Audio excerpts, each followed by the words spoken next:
Hi, I'm about to ask you a question about your company that might scare you worse than this awful Christmas sweater. I'm Mark Boundy. I wrote Radical Value. It's partly about organizing your company, organizing everybody in your company to have straight line of sight to the customer and customer perceived value. So I want to ask you a question, take you through an exercise that's going to test how well you do that. So I made this spreadsheet, kind of complicated, a lot of stuff on there. Email me if you want to get a copy of the spreadsheet, mark@boundyconsulting.com. Probably not necessary, but here's what the exercise is. I want you to list all the roles in your company that touch your customer. You probably have appointment setters or SDRs. You might have inside sales, outside sales, which is divided into hunters and farmers. Farmers might be divided into medium, large, and key accounts. You have demo specialists, bid specialists, installation, configuration experts, solution architects, technical sales engineers, implementation, installation, client project management, client success managers, accounts payable, accounts receivable, marketing support, tech support, customer service, tech support. Remember, that's 3 layers. Finance, marketing, shipping and receiving, expediters, contract review, and on and on and on. So make your list of the roles in your company that touch the customer. Easy. So this is about 26 roles that I've seen in my past that I just came up with in about 10 or 15 minutes. So you won't have all of these roles, but it might be a good place to start. Now go ahead and email me again if you wanted to do that. But 1, make a list of all the roles that touch your customer. 2, highlight in red the ones that have sales roles.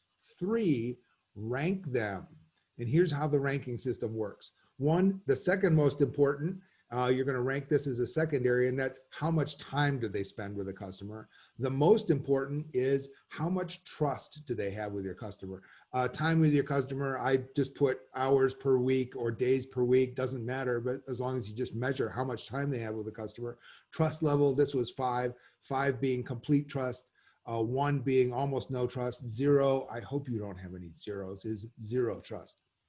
After you've done these ratings, I want you to do a stack ranking exercise. And you can do this in Excel with a simple sort.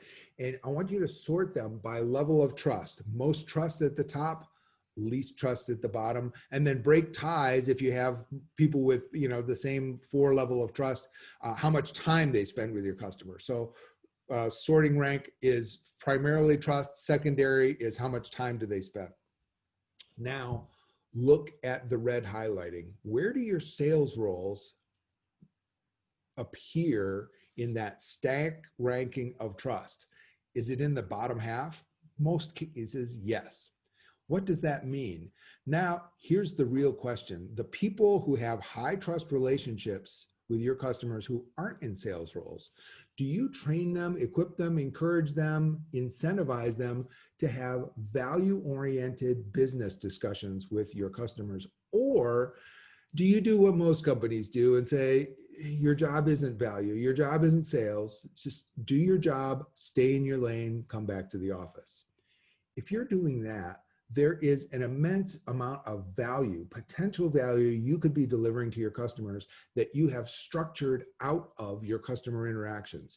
These people learn about value, but you're not letting them, and you're not letting your company take advantage of that value. What does that mean to you? So that's the scariest question I want to ask.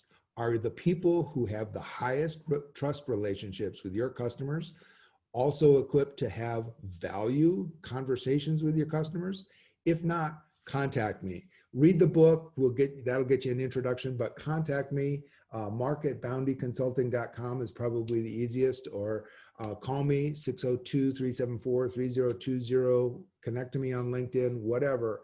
Contact me and we'll figure out where you are, where you'd like to be instead, and what it's going to take for you to get there. Whether that's yourself or whether it's my help, that's of secondary importance. The most important thing is that you deliver value to your customers. Thanks, and have a high value day. And of course, happy holidays.